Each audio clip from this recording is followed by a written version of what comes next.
ચાંદીની પિચકારીથી દ્વારકાધીશ ભક્તો સંગ ધૂળેટી રમ્યા. ફૂલડોલ ઉત્સવમાં ભક્તોનું ઘોડાપુર પણ જોવા મળ્યું.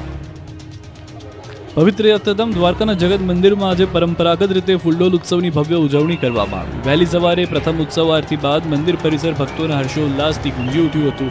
ઉત્સવની શરૂઆત થતાની સાથે જ ભક્તોને ભગવાન એકબીજા પર રંગો અને પિચકારીઓથી પ્રેમ વરસાવતા જોવા મળ્યા હતા. સમગ્ર મંદિરનું પ્રાંગણ અને આસપાસનો વિસ્તાર વિવિધ રંગોથી તરબતર થઈ ગયો હતો. જો કે એક આહલાદક દ્રશ્ય પણ ઊભું થયું. આ પ્રસંગ મોટી સંખ્યામાં ભક્તો ઉમટી પડ્યા હતા અને સૌએ એકબીજાને રંગો લગાવીને ફૂલડોલ ઉત્સવની પરંપરાગત રીતે ઉજવણી કરી હતી. ભક્તોના આનંદ અને ઉત્સાહથી મંદિરનું વાતાવરણ અત્યંત ઉલ્લાસપૂર્ણ બની ગયું હતું. આ વર્ષે પણ ભક્તોનો ભારે ઉત્સાહ જોવા મળ્યો હતો અને સમગ્ર દિવસ દરમિયાન મંદિર પરિસર રંગોની જોડોથી છવાયેલું રહ્યું હતું. હજારોની સંખ્યામાં ભક્તો દ્વારકાધીશ મંદિરમાં ભગવાન શ્રી કૃષ્ણના સંગે રંગાયા હતા. તો રાસની રમઝટ અને દ્વારકાધીશના નાદ સાથે ભક્તો ઝૂમી પણ ઉઠ્યા હતા. જય દ્વારકાધીશથી મંદિર ગુંજી ઉઠ્યું હતું. આજના ખાસ દિવસે ભગવાનને રંગની પોટલી અને ચાંદીની પિચકારી સાથે ઘેરૈયાનું સ્વરૂપ ધારણ કર્યું હતું. ચાંદીની પિચકારીમાં કેસુડાના ફૂલનો રંગ ભરીને ઉડાડવામાં આવ્યો હતો. પોલીસ તંત્ર દ્વારા પરંપરા અનુસાર પૂજા કરી ધજા ચડાવી સૌની સુખાકારી માટે પ્રાર્થના કરી. યાત્રાધામ દ્વારકામાં ભક્તોનું ઘોડાપુર ઉમટી પડ્યું છે. તો હોળી ફૂલડોલ ઉત્સવ બાદ ગોમતી નદીમાં મહાસ્નાન માટે મોટી સંખ્યામાં ભક્તો ઉમટી પડ્યા. જગત મંદિરે ભક્તો દર્શન કરવા ભક્તો ફાગણી પૂનમે દ્વારકા પહોંચ્યા હતા. ભક્તોએ ગોમતી નદીમાં સ્નાન કર્યા બાદ દ્વારકાધીશના દર્શન કરી ધન્યતા અનુભવી. ભગવાન સાથે ભક્તોએ ફૂલડોલ ઉત્સવમાં ઉજવી ભગવાનના રંગમાં રંગાઈ ગયા હોય તેવા દ્રશ્યો પણ જોવા મળ્યા.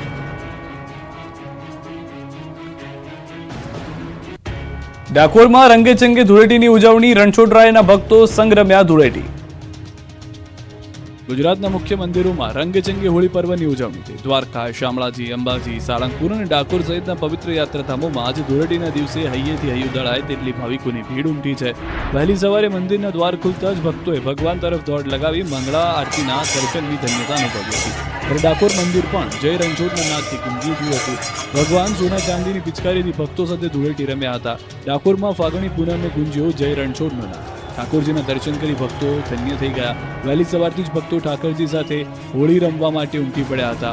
ભગવાનને સંગ ધૂળેટીની ઉજવણી કરી ધન્ય બન્યા. લાખો ભક્તોથી મંદિર વિવિધ રંગોમાંથી રંગાઈ ગયું. મંદિરમાં સવારથી જ અબીલ ગુલાલની છોડો ઉડતી જોવા મળી. સવારે 4 વાગે મંગળા આરતી શરૂ થઈ, જે દરમિયાન મંદિરના દરવાજા ખુલતાની સાથે હજારો ભક્તોના ટોળે મંદિરમાં ઉમટી પડ્યા. ડાકોરના ઠાકોરની એક ઝલકના દર્શન કરી ધન્યતા અનુભવી. ખેડા જિલ્લા વહીવટીતંત્ર અને પોલીસ તંત્ર દ્વારા મંદિરમાં પ્રથમ ધજા ચડાવવામાં આવી. 2 દિવસમાં ડાકોરમાં 8 લાખથી વધુ શ્રદ્ધાળુઓ દર્શને આવ્યા હતા. આ તરફ વડતાલના આંગણે ખેડા જિલ્લાનો સૌથી મોટો રંગોત્સવ યોજાયો. 5000 કિલો રંગ અને ફૂલોથી દેવોનો અભિષેક કરાયો. 50,000 ભક્તો રંગે ચણ્યા. વડતાલના આંગણે ખેડા જિલ્લાનો સૌથી મોટો રંગોત્સવ યોજાયો. 209મો ફૂલડોલ ઉત્સવ ઉજવાયો. આ નિમિત્તે દેવોને વિશેષ શણગાર કરવામાં આવ્યો. દેવોને 7 પ્રકારના 5000 કિલો રંગ અર્પણ કરાયા હતા. કેસુડાના 5000 કિલો ફૂલ, 2000 કિલો ગુલાબની પાંદડીઓ અને 1000 કિલો હજારીના ફૂલની પાંદડીઓથી ભગવાનનો અભિષેક કરાયો. રાજસ્થાનથી ખાસ મંગાવેલા ઓર્ગેનિક સપ્તધનુષી રંગનો ઉપયોગ કરવામાં આવ્યો. અક્ષર ભુવન પાછળ તૈયાર કરેલા સ્ટેજ પર 50,000થી વધુ ભક્તો શ્રીજીના પ્રસાદીના રંગોથી રંગાયા. આ રંગોત્સવમાં 5 દેશ ઉપરાંત ગુજરાત અને મહારાષ્ટ્રના હજારો હરિભક્તોએ ભાગ લીધો. મંદિર પરિસરમાં વિવિધ રંગના 70-80 ફૂટ ઊંચા 250 બ્લાસ્ટ કરવામાં આવ્યા. એર પ્રેશર મશીન દ્વારા 3000 કિલો રંગ ભક્તો પર છાંટવામાં આવ્યો. 150થી વધુ રિબિન બ્લાસ્ટ પણ કરાયા. ગરબા અને ડીજેના તાલે આ ફૂલડોલ ઉત્સવની ભવ્ય ઉજવણી કરવામાં આવી. લોકો શ્રીજીના પ્રસાદીના રંગોથી રંગાઈ ભક્તિમાં લીન થયા. આ તરફ શામળાજી મંદિરમાં રંગોત્સવની ભવ્ય ઉજવણી જોવા મળી. ઉત્તર ગુજરાતના સુપ્રસિદ્ધ યાત્રાધામ શામળાજીમાં પણ ફાગણી પૂનમ નિમિત્તે રંગોત્સવની ભવ્ય ઉજવણી કરવામાં આવી. મંદિર ટ્રસ્ટ દ્વારા આયોજિત આ ઉજવણીમાં ભગવાન શામળિયાને સફેદ વસ્ત્ર પરિધાન કરવામાં આવ્યા હતા. મંદિરના પૂજારી દ્વારા ભગવાનને અબીલ ગુલાલ સહિતના કુદરતી રંગોનો છંટકાવ કરવામાં આવ્યો હતો. વિશેષ આકર્ષણ રૂપે ચાંદીની પિચકારીથી ભગવાન અને ભક્તો પર રંગનો છંટકાવ કરાયો. આ પ્રસંગે ભક્તોની ભારે ભીડ જામી હતી. તેઓએ ભારે હર્ષ અને ઉલ્લાસ સાથે ભગવાનના રંગે રંગાયા હતા. ફાગણ સુદ પૂનમના દિવસે હોળી બાદ બીજા દિવસે મનાવાતા આ રંગોત્સવમાં સમગ્ર મંદિર પરિસર રંગોથી રંગીન બની ગયું હતું. દિવસ દરમિયાન મંદિરમાં વિવિધ મનોરથની ઉજવણી પણ કરવામાં આવી હતી. ભક્તોની શ્રદ્ધા અને ભક્તિભાવ આ પવિત્ર પ્રસંગે છલકાઈ રહ્યા હતા. હજારો ભક્તોએ ભગવાન સંઘ મનાવી ધૂળેટી. રંગબેરંગી ફૂલોના રંગે રંગાયા Kashtabhanjan Dev. 51,000 kilo natural colour સાથે ઉજવણી. વિશ્વ પ્રસિદ્ધ યાત્રાધામ સાળંગપુર ખાતે આજે ધૂળેટી પર્વની અનોખી ઉજવણી કરવામાં આવી. કષ્ટભંજન દેવ હનુમાનજી મહારાજને વિવિધ ફૂલો અને પિચકારીઓનો શણગાર કરવામાં આવ્યો. હનુમાનજી મહારાજને વિશેષ શણગાર, દર્શન, આરતી, પૂજન સાથે સંતોએ દાદાને રંગ્યા. તો આજે ધૂળેટીના પર્વને લઈને વહેલી સવારથી જ હજારો શ્રદ્ધાળુઓ દાદાના દર્શન કરીને ધન્ય થઈ ગયા હતા. સાળંગપુર મંદિર દ્વારા આજે ભવ્યથી ભવ્ય રંગોત્સવનું આયોજન કરવામાં આવ્યું હતું, જેમાં ખાસ સ્ટેજ બનાવીને 51,000 કિલો નેચરલ કલર સાથે રંગોત્સવ મનાવાયો. સાથે ડીજે તથા નાસિક ઢોલના તાલે શ્રદ્ધાળુઓ ઝૂમી ઉઠ્યા. ભાવિક ભક્તોને કોઈ પણ પ્રકારની અગવડતા ન પડે તે માટે તથા કોઈ અનિચ્છનીય બનાવ ન બને તે માટે પોલીસ બંદોબસ્ત પણ ગોઠવવામાં આવ્યો. દેશ વિદેશ અને રાજ્યના અલગ અલગ જિલ્લાઓમાંથી હજારોની સંખ્યામાં ભાવિક ભક્તો દાદાના દરબારમાં રંગોત્સવ ઉજવવા પહોંચ્યા. સંતો દ્વારા 51,000 કિલો નેચરલ કલર તેમજ કલરના 15 ફૂટ ઊંચા બ્લાસ્ટ કરાયા. 51,000 નેચરલ કલર અને 500 જેટલા સપ્તધનુષના રંગની થીમ પર 70-80 ફૂટ જેટલા ઊંચેથી મંદિરના પટાંગણમાં તમામ ભક્તો ઉપર બ્લાસ્ટ કરાયા હતા અને 50 નાસિક ઢોલના તાલે હજારો હરિભક્તો ઝૂમી ઉઠ્યા હતા. દાદાના રંગે રંગાયા હતા. 51,000 કિલો ઓર્ગેનિક રંગોની સાથે હજારો ચોકલેટ પણ ભક્તો પર ઉડાડવામાં આવી હતી. 10,000 કિલો કલરને એર પ્રેશર મશીનથી હવામાં ઉડાડાયો, જ્યારે 50થી વધુ નાસિક ઢોલના તાલે ભક્તોએ ધૂમ મચાવી હતી અને ભક્તો હોળી રમ્યા બાદ રાસની રમઝટ બોલાવીને હનુમાનજી દાદાના સાનિધ્યમાં ભવ્ય રંગોત્સવમાં જોડાયા. ગુજરાતના અન્ય મંદિરોમાં પણ ભગવાન સંઘ ભક્તો રમ્યા ધૂળેટી. દ્વારકા અને ડાકોરની જેમ ધોરાજી પાસે પણ આવેલા મુરલી મનોહર મંદિરે ફૂલ્લોલ ઉત્સવ ઉજવવામાં આવ્યો હતો. ધોરાજીથી 10 કિલોમીટર દૂર આવેલી સુપેડી પાસે મુરલી મનોહર મંદિરે ધૂળેટીની રંગારંગ ઉજવણી કરવામાં આવી. ખૂબ મોટી સંખ્યામાં ભક્તોએ ભગવાન સાથે ઉત્સવ ઉજવ્યો. પૌરાણિક મંદિર ખાતે મંદિરના પટાંગણમાં ભાવિક ભક્તો ધૂળેટીના રંગમાં રંગાઈ ગયા. આજના ધૂળેટીના પ્રસંગે ભગવાન ભક્તો સાથે લાડુ ગોપાલ બનીને આ રંગોત્સવમાં ભાગ લઈને તમામ લોકોને મનોકામના પૂરી કરી અને ભક્તો પણ અહીં બિરાજતા મુરલી મનોહર મહારાજની સાનિધ્યમાં ભાવવિભોર બની ગયા હતા. ત્યારે સુરેન્દ્રનગરના દુધરેજ ખાતે વડવાળા મંદિરે પ્રાગટ્ય દિવસની ઉજવણી કરવામાં આવી. ધૂળેટીના પર્વને લઈને મંદિરમાં ભક્તોની ભીડ ઉમટી હતી, જેમાં સવારે ધ્વજારોહણ સહિતના વિવિધ કાર્યક્રમો યોજાયા. વડવાળા મંદિરમાં આરતી, દર્શન, મહાપ્રસાદ સહિતના કાર્યક્રમો યોજાયા હતા. આ તકે ભક્તોએ વડવાળા મંદિરના કનીરામ બાપુ તેમજ મંદિરના કોઠારી મુકુંદરામ બાપુના આશીર્વાદ મેળવ્યા હતા. સમગ્ર માહોલ વડવાળા દેવકી જયના નાદ સાથે ગુંજી ઉઠ્યો હતો. મહેસાણામાં ધૂળેટી પર રંગ નહીં, ચપ્પલ, રીંગણ, ટામેટા ઉડ્યા. લોકો એકબીજાને રીંગણા, ટામેટા, બટાકાના ઘા માર્યા. કોઈ બૂટ ચપ્પલના ઘા કરી રહ્યું છે તો કોઈ ટામેટા, બટાકા, રીંગણા અને ડુંગળીથી પ્રહાર કરી રહ્યું છે. શહેરની ગલીઓમાં જબ્બર યુદ્ધ જામ્યું છે. એકબીજાને આંટી દેવા માટે દોડધામ મચી છે. જોકે આ દ્રશ્યો કોઈ બવાલના નહીં પરંતુ હોળી સાથે જોડાયેલી એક પરંપરાના છે.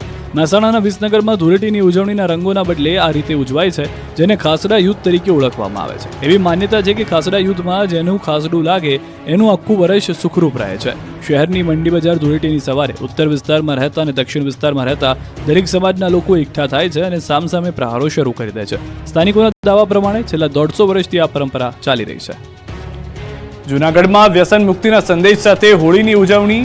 વાલમ બાપાની સ્મશાનની યાત્રા નીકળી. હાલના યુગમાં યુવાધન દિવસે ને દિવસે વ્યસનના ખપ્પરમાં હોમાઈ રહ્યું છે. સરકાર દ્વારા વ્યસન મુક્તિને લઈને અને જાગૃતિ કાર્યક્રમો કરવામાં આવે છે. ત્યારે જૂનાગઢના નાગરવાડા વિસ્તારમાં છેલ્લા 92 વર્ષથી હોળીની પૂર્વ સંધ્યાએ વાલમ બાપા નામના વ્યક્તિની પ્રતિકાત્મક રીતે નનામી તૈયાર કરવામાં આવી અને અંતિમ યાત્રા કાઢીને વ્યસન મુક્તિનો સંદેશો આપવામાં આવ્યો. વાલમ બાપાની સ્મશાન યાત્રામાં મહિલાઓ રાસ રમતા રમતા ઢોલના તાલે વાલમ બાપાના મરસિયા ગાયા અને સૂત્રોચ્ચાર કર્યા કે કોણ મરી ગયું. ત્યારે સામેથી જવાબ આવ્યો કે વાલમ બાપા કેમ મરી ગયા. જવાબ મળે છે કે બીડી પીતા પીતા. ત્યારે લોકો વ્યસનથી દૂર રહે અને લોકોમાં વ્યસનને લઈને જાગૃતિ આવે એના માટે હોળીની પૂર્વ સંધ્યાએ ખાસ કાર્યક્રમનું આયોજન કરવામાં આવ્યું. આ આયોજન વિસ્તારના લોકો દ્વારા કરવામાં આવ્યું હતું. આ અંતિમ યાત્રા થકી આજની નવી પેઢી અને નાના બાળકોમાં જાગૃતિ આવે એના માટે આયોજન કરવામાં આવ્યું. મુખ્યત્વે વ્યસન મુક્તિનો લોકોને સંદેશ આપવામાં આવ્યો.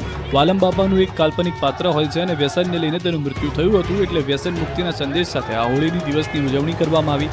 બાળકો, મહિલાઓ અને પુરુષોએ વાલમ બાપા અને તેમના પત્ની કમળાબેનની નનામી કાઢી. ખૂબ હર્ષોલ્લાસ સાથે નાચતા ગાતા નનામી શહેરના મુખ્ય માર્ગો પરથી પસાર થઈ. ઢોલ સાથે નનામી કાઢવામાં આવી અને રાત્રે આ નનામીને હોળીમાં નાખી દેવામાં આવી. ઉઘાડા પગે અંગારા પર ચાલ્યા ગ્રામજનો. 60 વર્ષના વૃદ્ધે ચોંકાવ્યા. હોળીના અંગારા પર ચાલવાની પરંપરા ઠેક ઠેકાણે પ્રખ્યાત છે. આ દ્રશ્યો સુરતના સરસ ગામના છે, જ્યાં હોળીની રાતે કેટલાક ગ્રામજનો સળગતા અંગારા પર ચાલીને આ પરંપરાને જાળવી રહ્યા છે. હોલિકા દહન બાદ જ્યારે અંગારા બરાબર તપે ત્યારે આ પ્રકારની ઉજવણી શરૂ થાય છે. કહેવાય છે કે ગામના 5 વર્ષના બાળકથી લઈને 60 વર્ષના વૃદ્ધો પણ અંગારા પર ચાલે છે. ધગધગતા અંગારા પર ચાલવા છતાં કોઈના પગમાં સહેજ પણ પીડા ન થતી હોવાનો દાવો છે.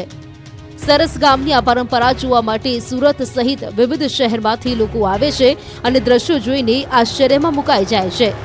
આ વર્ષે પણ સુરતથી અનેક લોકો આ પરંપરા નિહાળવા પહોંચ્યા હતા. આ દ્રશ્યો મહેસાણાના લાચડી ગામના છે. અહીં પણ ગ્રામજનો અંગારા પર ચાલતા જોવા મળ્યા.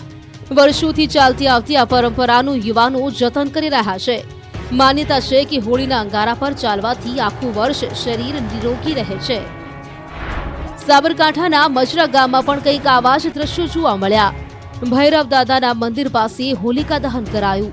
બાદમાં નવવધુ અને પ્રથમ ખોળો ભરાયો હોય તેવા દંપતીઓએ બાળકને લઈને પ્રદક્ષિણા કરી. બાદમાં ગામના કેટલાક યુવાનો શ્રદ્ધાપૂર્વક અંગારા પર ચાલતા જોવા મળ્યા. ખેડબ્રહ્માના આગિયા વિસ્તારમાં હોળીની ઉજવણીને પાંડવો સાથે જોડવામાં આવી રહી છે. અહીં વિશિષ્ટ રીતે હોળી ઉજવાય છે. હોળી પ્રગટાવ્યા બાદ તેમાંથી સળગતો વાંસ લઈ જઈને મહાકાળી